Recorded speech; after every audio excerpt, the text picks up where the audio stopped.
subjective preferences to be the objective reality.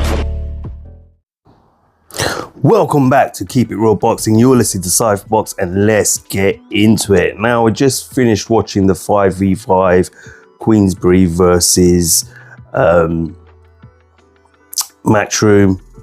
Really good fights, apart from the last fight, which was, let's be honest, pretty boring. And I come back here to just kind of talk about Deontay Wilder.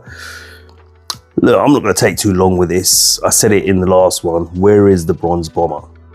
Yeah, the Bronze Bomber was buried by Tyson Fury. He's 6 feet under. And that's not me trying to be a dick about it. That's just me keeping it real with you. You can see it in his eyes. You can see it in his mannerisms, his body language.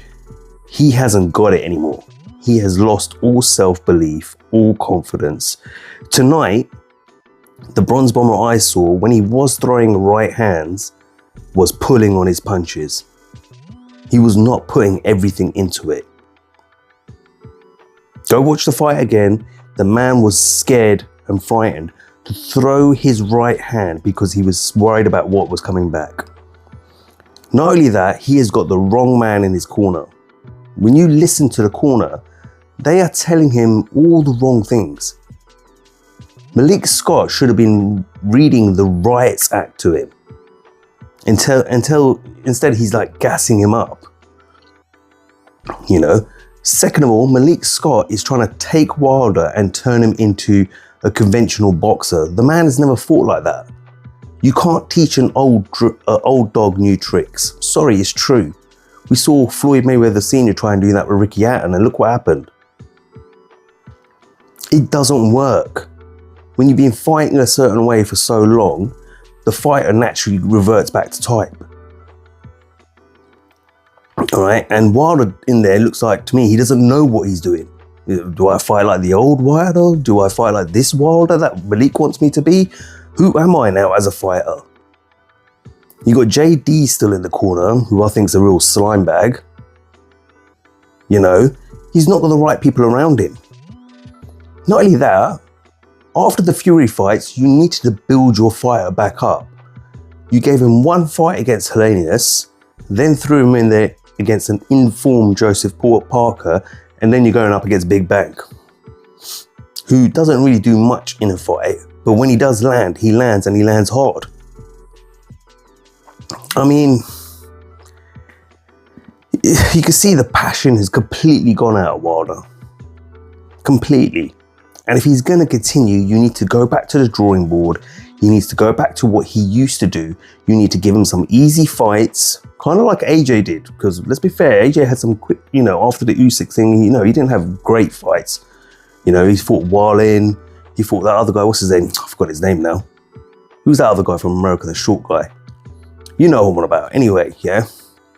But that's what you need to do with Wilder. Slowly build his confidence, bring him back. Yeah. What they've done is they've gone and chucked him in against the top elite fighters in the world. How stupid is that? You know, and the man's got no more, losing to Parker now, losing to Zhang. The self-belief is going to be completely obliterated. Pre-Tyson Fury, you had a man who probably wasn't the greatest boxer, but had this belief, and this belief in his power and his punch and all that sort of stuff. Now you try to turn him into a conventional boxer, he doesn't even believe in that anymore. He doesn't know if he should be throwing that anymore. He's all confused.com in the ring. I just think, like, yo, maybe it's time to hang it up. It's done. I mean, he did say he was going to retire if he lost this fight, and he's lost the fight. Can he come back and turn this all around? I doubt it. You know, does he even want it anymore? Is the passion completely gone from them? These are all things you got to ask yourself. And, you know, saw against Joseph Parker, he wasn't the same man, I said it. And now he's come back here again, fought Zillian Zhang, and he looked the same. Even when he was standing in the corner, he didn't look like a confident Wilder. You know, who takes the mask off and like does his thing with his jaw and yeah, I'm ready, I'm going to destroy you now. You know, that's not there anymore. It's completely gone. And I'm sorry, Wilder has to take responsibility as well, because you hired Malik Scott as your trainer. I'm not saying Malik Scott's not a good trainer, he doesn't know his boxing. He does know his boxing. I've watched him train other guys, and do you know what I mean? And he does some great stuff in the gym with Wilder. But what Malik Scott does lack is experience. Right? When you've got a fighter like Wilder of a certain age, you don't try and teach him new tricks. You try and get him to do the tricks he's always done better. Yeah, a lot of people can say he's a one-trick pony. I get it. But, you know, I don't know. Like, I just think, you know what, end of the day, it's time to hang it up. You know, you've had a great career, and he has. People can criticize it as much as you want. He's had some good names on his record. I think, what did he have? 10 straight defenses. An awesome trilogy against Tyson Fury. He's made a shitload of money. It's time to hang it up. Let everyone else, you know, fight for those belts now. You've had your time. You're clearly not going to get your confidence back. You're not willing to realise the mistakes you've made by hiring Malik Scott, in my opinion. You still got JDs in your corner. He's still trusting people who I personally think he shouldn't. But I'm not in his circle. That's just me as an outsider looking in. I'm not saying Malik's not a good friend of his, but is he the right person to train him? You know, you look at Anthony Joshua, he went to Derek James. Well, he went to, what's his name? First, didn't he? Robert Garcia. Then he went to Derek James, I think it was. Now he's found his perfect match in Ben Davison. You know, I just don't see, it's not going to work.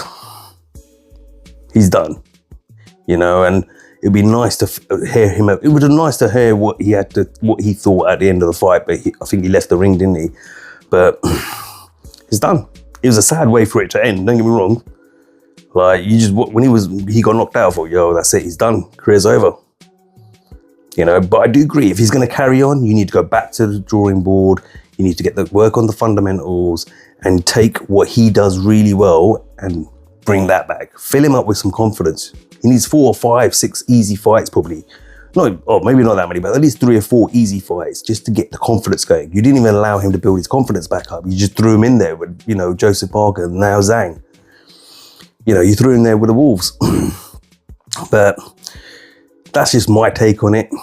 Personally, you know, the fight wasn't that entertaining. The rest of the fights were all awesome. You know, like, what's his name? Nick Ball, loved that fight. They were all awesome. Like, even Daniel Dubois done fantastically well in that fight against Hrgovic. Hrgovic, fucking hell, that's another video altogether. But yeah, look, I think Hrgovic is done, to be honest with you. But yeah, as for Wilder, it's done, man. You know, time to, you know, hang him up, hang the gloves up. You know, you made a shitload of money. You had a really good career, you know, brought us a lot of enjoyment and entertainment, some great knockouts, you know. He'll be remembered as one of the most powerful punchers in boxing history. Hang him up, you know. If you haven't got the confidence, the belief or the passion for it anymore, then it's time to hang him up. Because eventually he's going to go up against someone, he's going to get seriously smashed in the face and seriously hurt. It's just not worth it anymore. Anyway, let me know what you think in the comment section. As always, like, share, and subscribe. Until next time, this is Cypherbox reminding you to keep it real.